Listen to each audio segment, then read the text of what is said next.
Good morning.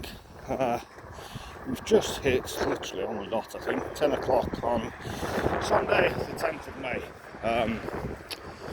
So, I don't know how to say this without just saying it. I have about 14 hours left. And before I get into anything further, I just want to say I'm not entirely in pieces about it. If anything, this would be somewhat of a relief, really. Now, that sounds crazy, and I'll get into it in a minute. Why? I just don't particularly want to be in earshot when I do so.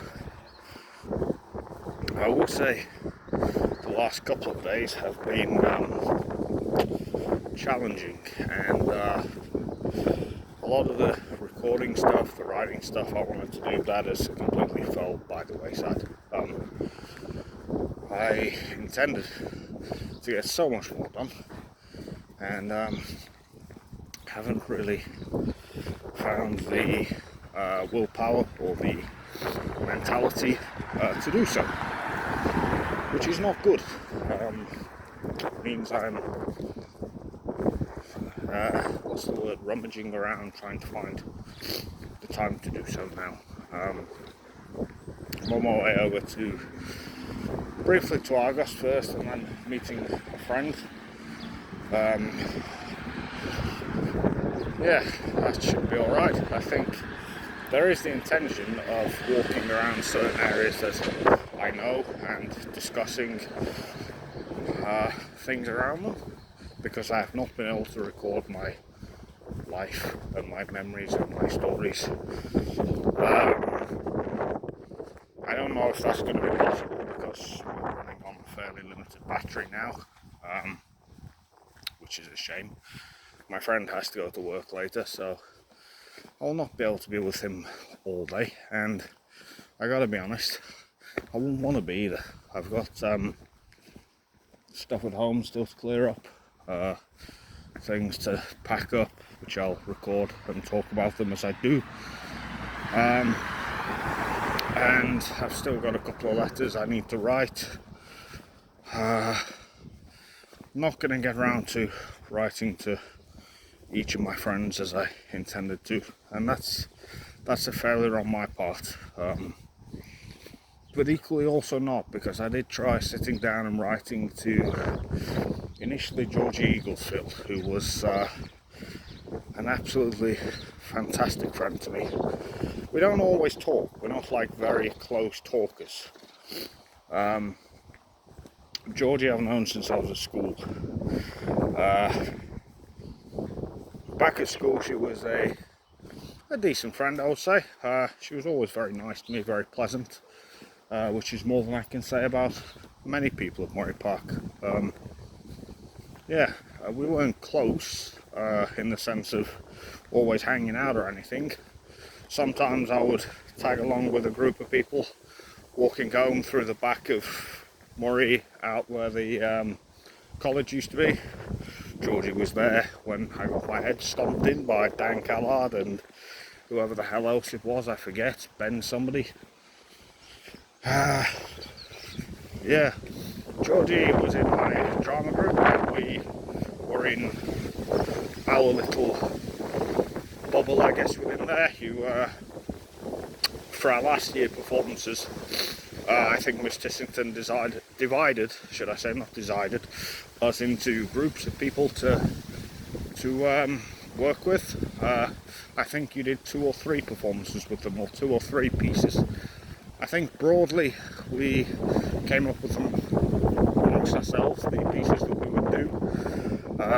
I think there were prompts that we had to work around. I remember in one I played a gravekeeper after death or something, like a devil type character, which I think we thought was quite fitting for me. But Georgie was in my bubble for that. Who else was? We had Lauren Carpenter, who I think I mentioned on one of these, another lovely person. really, really nice lass, Lauren was. Yeah, I never really had the same rapport with her that I had with Georgie. That's not to say I had a negative rapport with her either, it's just I was a bit of a weirdo at school. I mean, I'm still a bit of a weirdo now, but sorry, I've just tilted this to the side because, again, I don't recall people walking around about their families.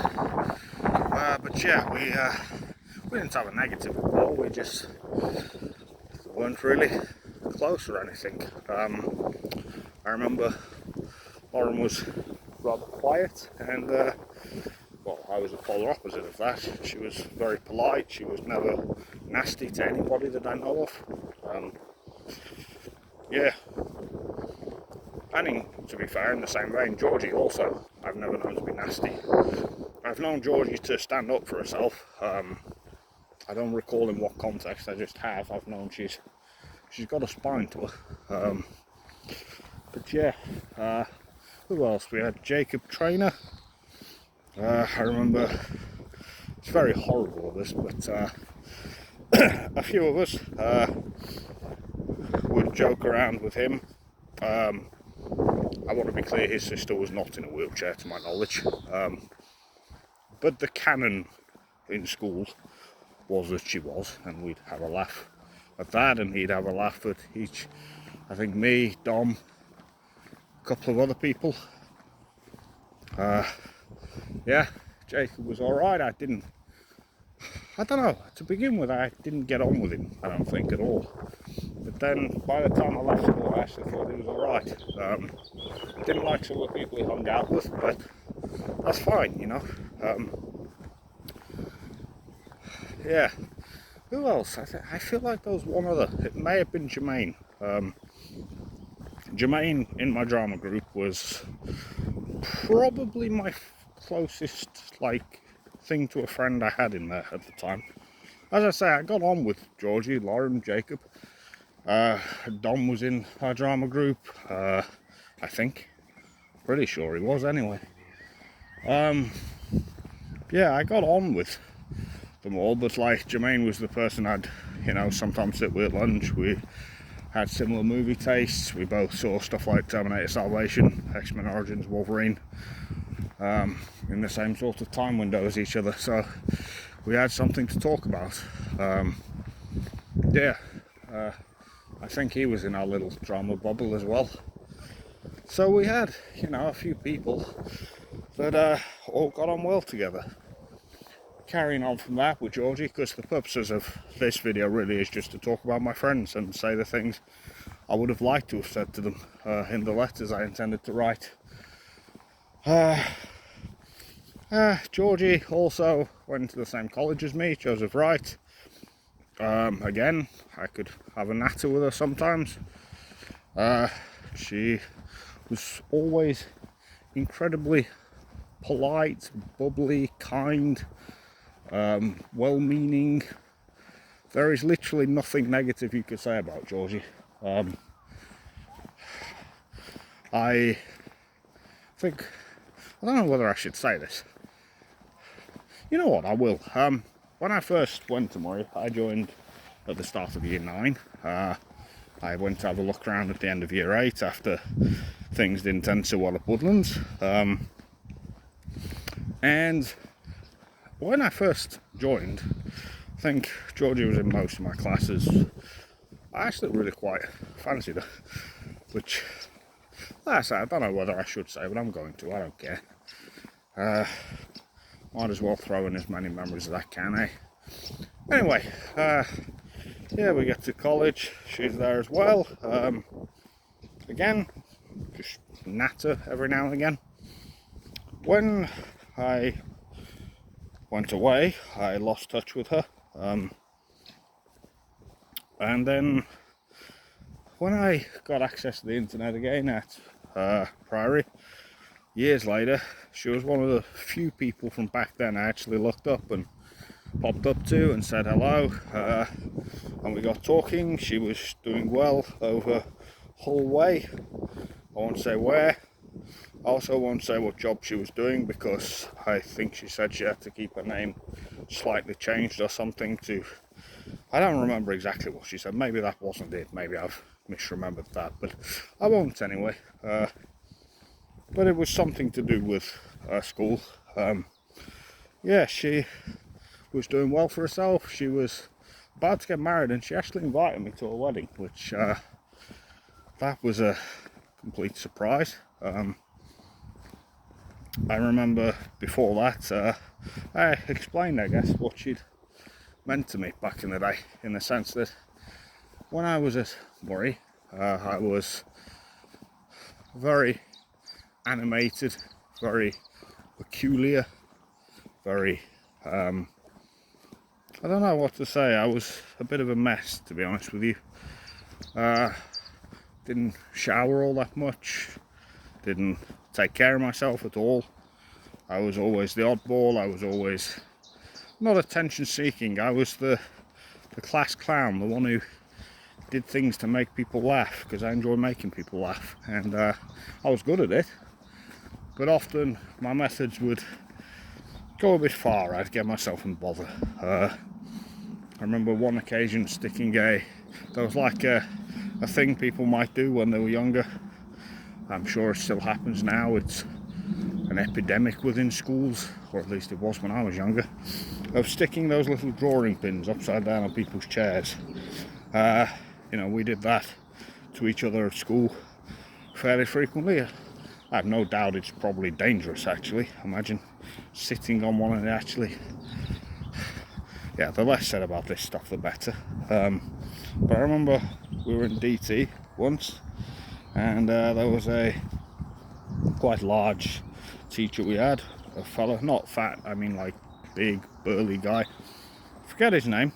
And I did it to him. I'd done it to Ross not long before then. Ross was he was actually a really nice lad, Ross was. He was part of, like, I guess in any school you have the cool kids or whatever, and Ross was part of that group, but I don't think was one that you would, how do you say, usher into that bracket willfully. He was just a really nice fella, and I remember doing it to him. Dom had seen me do it. Dom was a really good guy. I like Dom. We'll get on to him shortly. I remember Ross's face just went absolute red. Poor fella. Good lord. Somebody got me good with one as well once. But yeah, it's not nice. But I did it to the teacher, and well, he said if people didn't snitch on who did it, he was going to go through the cameras until he found out who did. And so, of course, eventually somebody snitched. I may even have offered myself up as well, though. I'm not somebody that likes people getting in bother for things I've done. I have been in the past. I've been willing to let people take the rap for me, but not in this case, not in these sorts of cases. Yeah, snitching's not something I'm about, and but yeah, so I don't remember what happened. I think I was just put in detention for like an hour for that. I don't think I got any like serious repercussions from it. Probably should have, given what I did. But nah, it didn't come back too bad on me. But like I say, I was the class clown. I remember at Woodlands, Mr. Moore, the maths teacher, horrible fella, American guy, really nasty bastard. But one day he irritated me, and so, knowing the Americans find World War II particularly offensive, I did a Hitler walk across the desks. They were in like a how do you say, like an oblong but with one side missing formation. And I climbed up on one and proceeded to goose step across the desk just to be horrible to him. That one got me again, screamed at me to get into the corridor. It was like a very narrow, I think 2 classrooms per block. There's like this area at the back of Woodlands. It's like you've got a courtyard, and then you've got rooms here, here and here. He was on this side, I think the second one along, but you had 2 in each little section. You'd go through a door, one was here, one was here, I think. I could be wrong on that, I might be misremembering. But I remember, oh, by the way, hello. I remember being taken out into that little corridor, and he screamed in my face. He was not happy with me about that. Quite rightly so, it was an arsehole move, but I forget what he did that really angered me. I think actually he was an arsehole to somebody else there. I don't think it was directly to me, and I think I took it badly. I'm not somebody who likes injustice in that regard. I never have. If somebody that I care about, or that, I mean, I didn't have many friends with Woodlands, I'll be honest, very few in fact, but if there's somebody that I even have the slightest care for, and somebody's an arsehole to them, then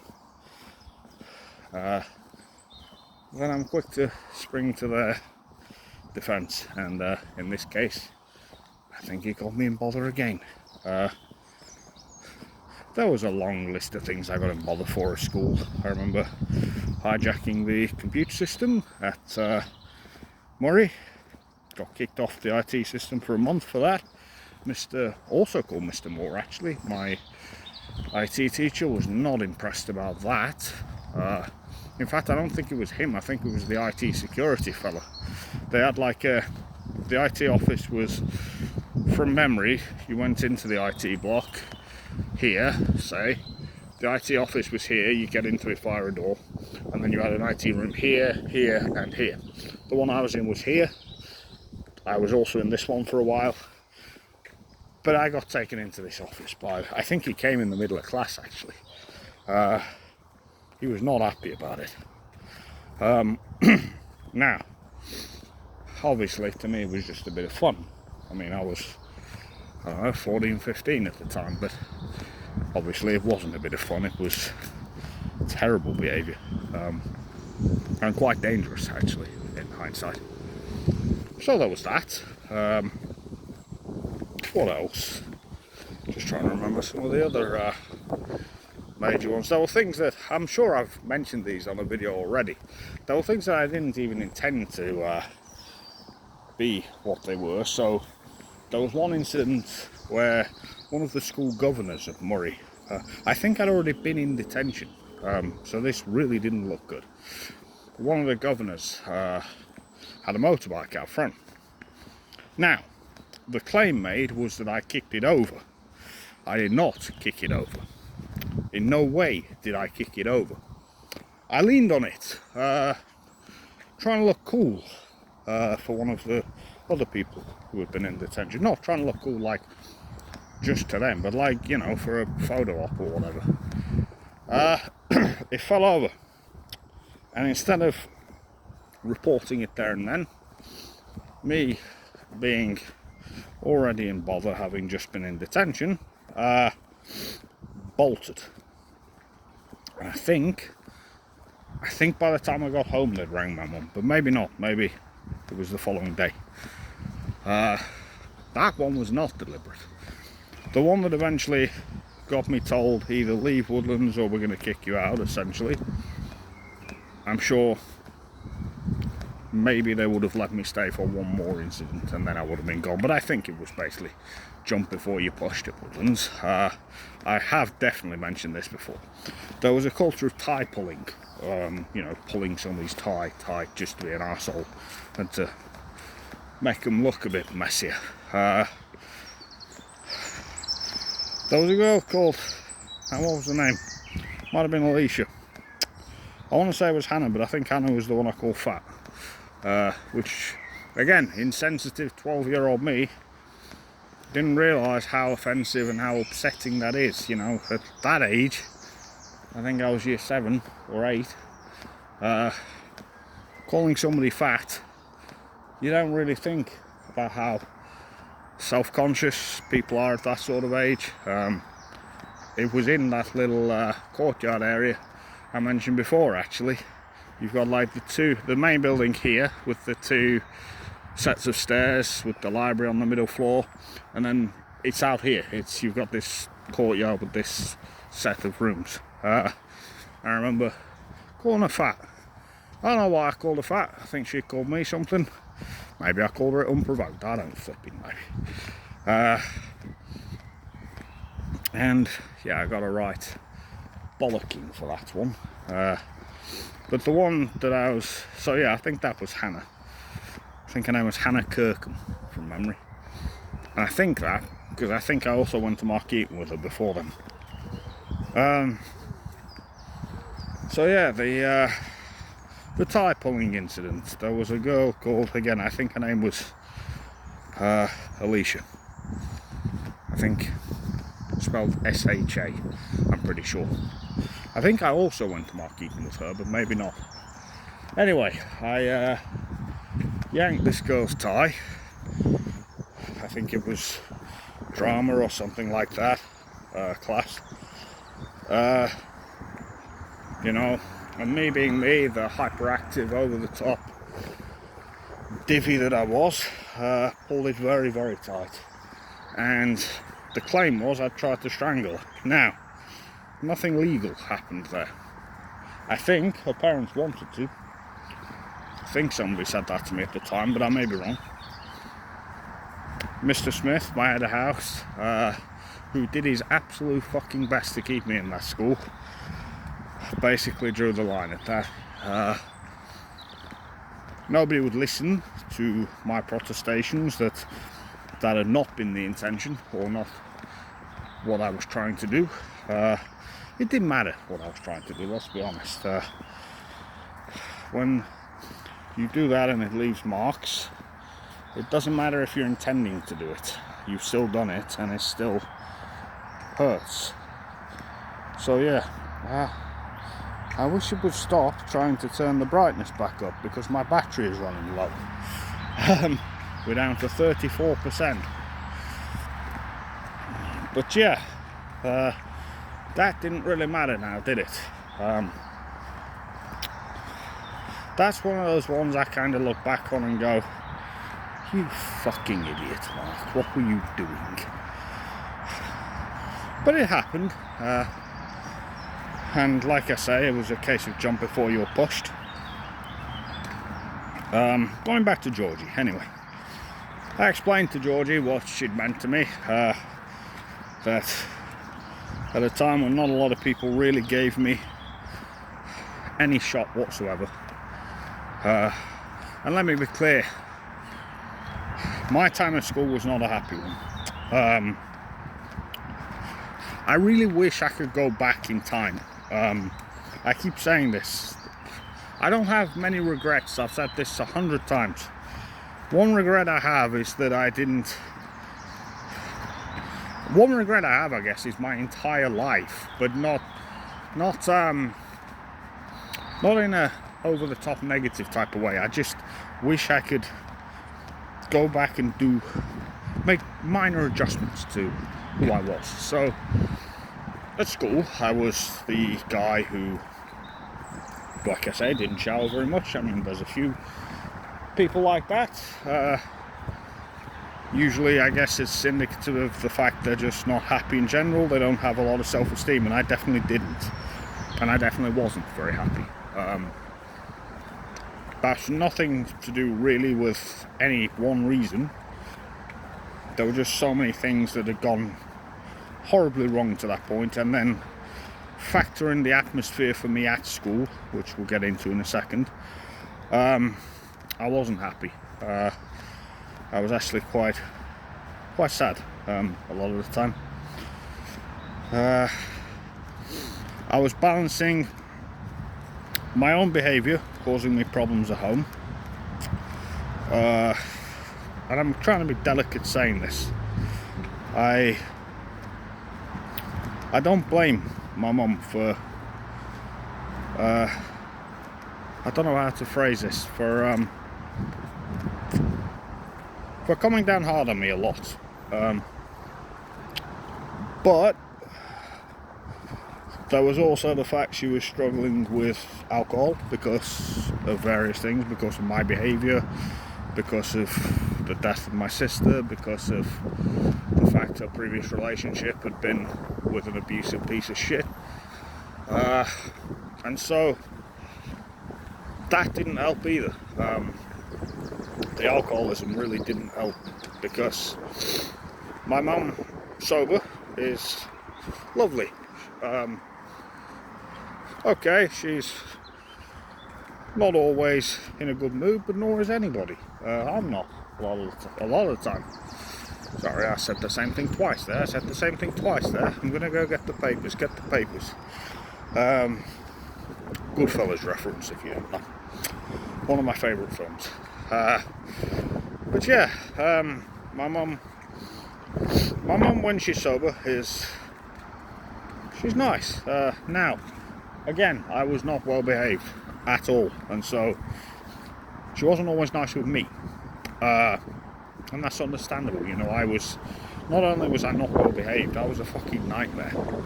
Let's be clear on that. I was an absolute piece of work growing up.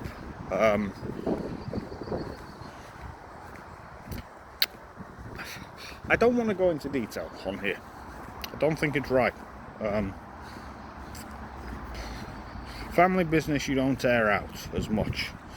Certain things I am airing out, and I'm going to do so in a moment, but actual, like, one-on-one incidents, or just drama, that's private, and I want it to stay that way. So, moving on.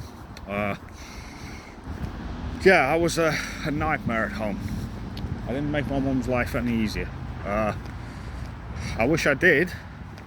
I wish I could say honestly that I'd at least done something to make things easier for her, but I didn't. I was a real piece of work a lot of the time, and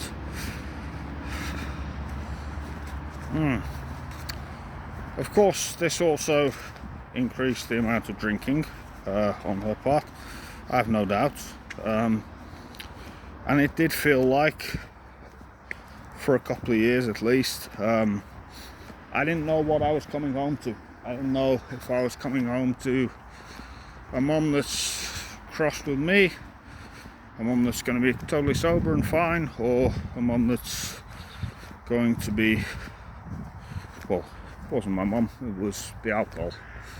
It was something my granddad always used to say: it's not your mum talking, it's the drink talking. And it's true.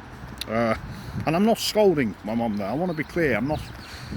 God, Mum, if you're listening, or if you're watching, I'm not scolding you at all. I don't blame you. I've said this multiple times, and I know you take things to heart. You really do.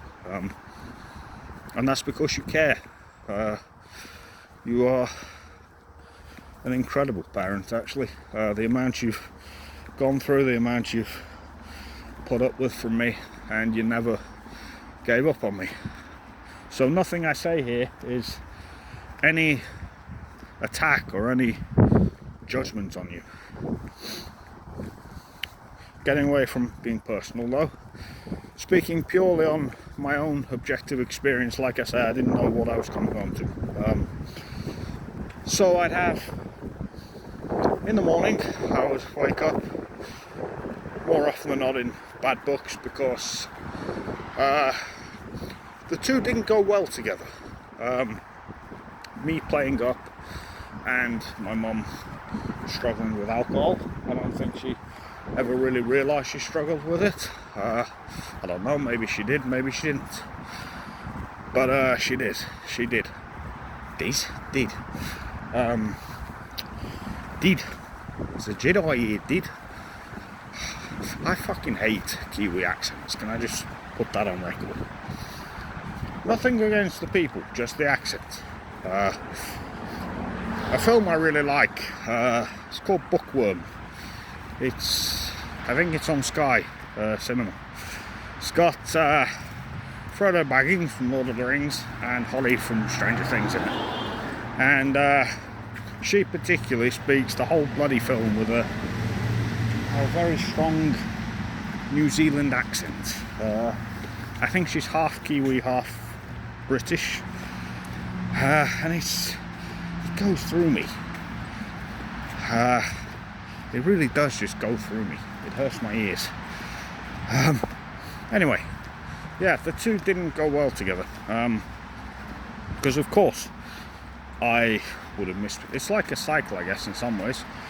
I don't think it's fair to entirely use my behaviour as a reason for it.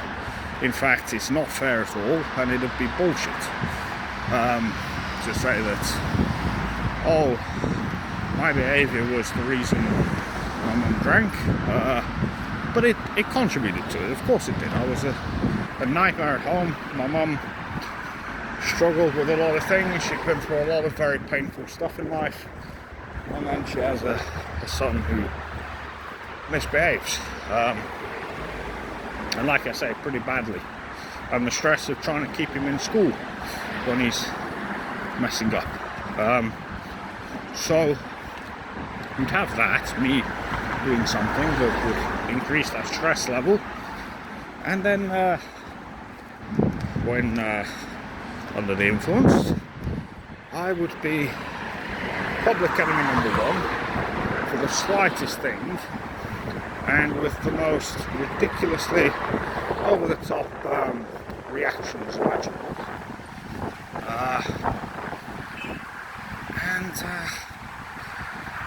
Yeah. So then, the following day, after she'd passed out from drink, and usually not remembered, but actually on a fair few occasions, I wasn't the aggressor or in the wrong, but that would have been forgotten, and what wouldn't have been forgotten would be that she was angry with me for some reason.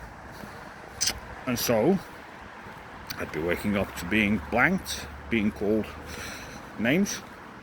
And again, no judgment here, no, good lord, I'm thick-skinned, I'm not offended by being called names. And again, I take responsibility for my own actions in life. I was a horrible little brat. Actually, brat's the wrong term. When I think brat, I think quite spoiled. I think Veruca Salt from Charlie and the Chocolate Factory. I want it now. That to me is a brat. I wasn't one of those. I was just a nasty little bastard. And again, I haven't said this in these words yet, but more often than not, that was the result of trauma, of so many things over the years. Most severely, or most notably, I guess, my brother's father, Julio. I don't think anybody really has ever sat, aside from in hospital, and I didn't go into it too much there, because why would I? I don't think even I realised how much that traumatised me until I've really sat and thought about it recently and connected aspects of my personality for a while with it. But I don't think anybody's ever really sat and asked me and spoken to me about how I felt at that time. And after it, I mean, my mum was going through so much pain with that, with Olivia. My grandparents were doing their best to support her. I remember one day being in the car when they drove her to a therapy session. And I don't think I understood at the time just what it was. I thought, 1 or 2 sessions of that and she'll be right as rain again. And she never was. It's one of the saddest things, if I know it is the saddest thing in my life, seeing my mum, who I love to bits, seeing the absolute wreck of a person, that some of the things that have happened in her life, including my own behaviour, including my sister, including so many things. By my sister I mean Beth, who's also not been very nice to her over the years. It's horrible to see.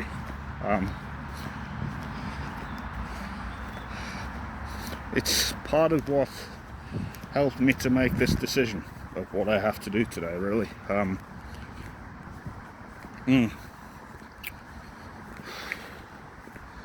Just knowing that the more times and the more ways things go wrong on my end, the more it chips away at her, the more it hollows her out, and I don't want that. She's been much more stable recently, and I know what tonight's gonna do, and I wish sorry, I am struggling to talk at the minute. I wish I could find another way here, but I can't. There's a part of me that wants to just disappear into the night like wetlands, film, but no. There's a part of me that wishes I could crawl into some of this green here and just exist away from everybody. There's a line in There Will Be Blood, a film my brother really likes, that he got me to watch, where Daniel Day-Lewis's character, Mr. Plainview, is sat with the man he believes to be his brother, and comes as close to opening up to him as he has to anybody about how he really feels. And he says, I wish I could make enough money to get away from everybody. And whilst the money side of things doesn't really matter to me, if that were an option right now, to just disappear to an island or something like that, like send help and exist in isolation where people knew I was okay, but I wasn't able to cause them pain anymore, I'd take that in a heartbeat. What was I speaking about that led me onto this?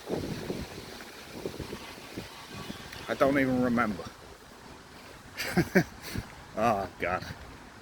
Anyway, we're nearly at the shop, so I'm going to call this one here, but I will finish up talking about Georgie. So, yeah, she invited me to a wedding. I was in Priory at the time. I was due to go on an overnight leave to Derby.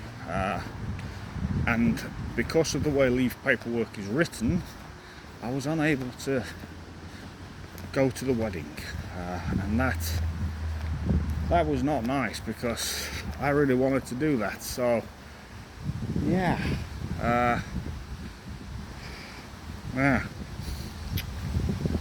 I haven't spoken to her much recently.